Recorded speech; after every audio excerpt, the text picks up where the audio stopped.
ఈ స్కూల్ ఏర్పాటు చేస్తున్నప్పుడు ఇద్దరు పిల్లలు పెంచలయ వెంకటేశ్వర్లు నిరుపేద కుటుంబాల నుంచి వచ్చిన ఈ ఇద్దరు పిల్లలు బాగా చదవాలనుకుంటున్నాం, మాకు అవకాశం లేదని ఇక్కడ కలెక్టర్ గారు వచ్చినప్పుడు కలుస్తాం జరిగింది.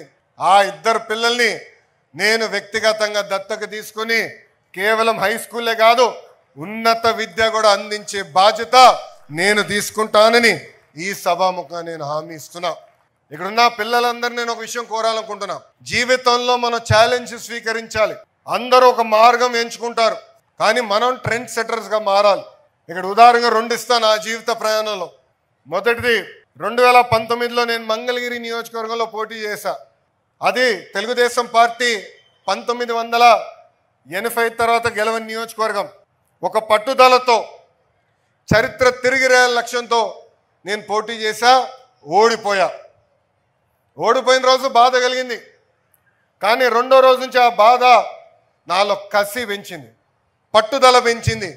మళ్ళీ ఇక్కడనే పోటీ చేయాలా, ఇక్కడనే గెలవాల లక్ష్యంతో 5 సంవత్సరాలు కష్టపడ్డా.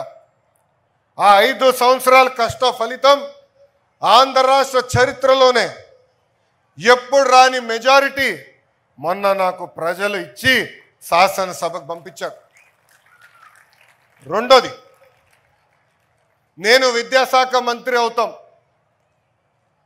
గతంలో పంచాయతీరాజ్ గ్రామీణాభివృద్ధి శాఖ చేశా, కానీ ఈసారి విద్యాశాఖ మంత్రి అవ్వాలని నేను కోరా.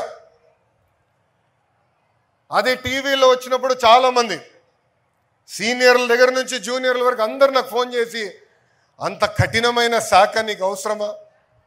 సంఘాలు ఉంటాయి, మధ్యాహ్న భోజనం పథకం ఉంటుంది, స్కూల్ కిట్లు ఉంటాయి, ఇది చాలా కష్టమైన శాఖ, ఇది మీకు అవసరమా అని అడిగారు. అప్పుడు వాళ్ళందరికీ ఒకటే చెప్పా, ఛాలెంజ్ అంటే నాకు ఇష్టం. విద్యాశాఖని మార్చగలితే ఏ శాఖనైనా మనం మార్చగలుగుతాం. అందుకే విద్యాశాఖ మంత్రిగా నేను వస్తున్నాను. పిల్లల భవిష్యత్తు, మీ పిల్లల భవిష్యత్తు తీర్చిదిద్దేదానికే నేను విద్యాశాఖ మంత్రి అయ్యానని ఈ సభాముఖంగా తల్లిదండ్రులందరికీ నేను తెలియజేస్తున్నా. ఇది నేను ఒక పవిత్రమైన బాధ్యతగా స్వీకరిస్తున్నా.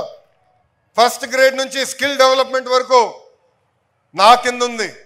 కేజీ నుంచి పీజీ వరకు ఈరోజు కరికులంని మేము బలోపేతం చేస్తున్నాం. మీరే చూశారు, ప్రైవేట్ పాఠశాలకు ధీటుగా మీ పిల్లలకి ఈరోజు యూనిఫామ్ ఇచ్చాం. పిల్లలకి ఇచ్చిన బ్యాగులు మీరు చూశారు, పుస్తకాలు మీరు చూశారు, ఏకంగా వర్క్ బుక్స్ కూడా మేము ఈ పిల్లలకి అందజేస్తాం జరిగింది. యూనిఫామ్ కానీ షూస్ వరకు కూడా ప్రతిదీ చూసి ఈరోజు మీ పిల్లలకి మేము అందజేశాం. ఇంతేకాదు, ప్రతి సంవత్సరం 2 సార్లు తల్లిదండ్రులు ఉపాధ్యాయులు పిల్లలు కూర్చుని మాడుకోవాలి. ఈ నెల జూలై 10న మొదటి మెగా పేరెంట్ టీచర్ మీటింగ్ జరగబోతుంది. మళ్ళీ తిరిగి డిసెంబర్లో కూడా పెడతాం. అంటే మీ పిల్లలు ఏం చదువుతున్నారు, ఎంతవరకు చదివారు, ఎక్కడ వెనుకబడి ఉన్నారో నేరుగా తల్లిదండ్రులు తెలియజేసేదానికే ఈరోజు ఈ మెగా పేరెంట్ టీచర్ మీటింగ్ కూడా మన ప్రభుత్వం ఏర్పాటు చేసింది.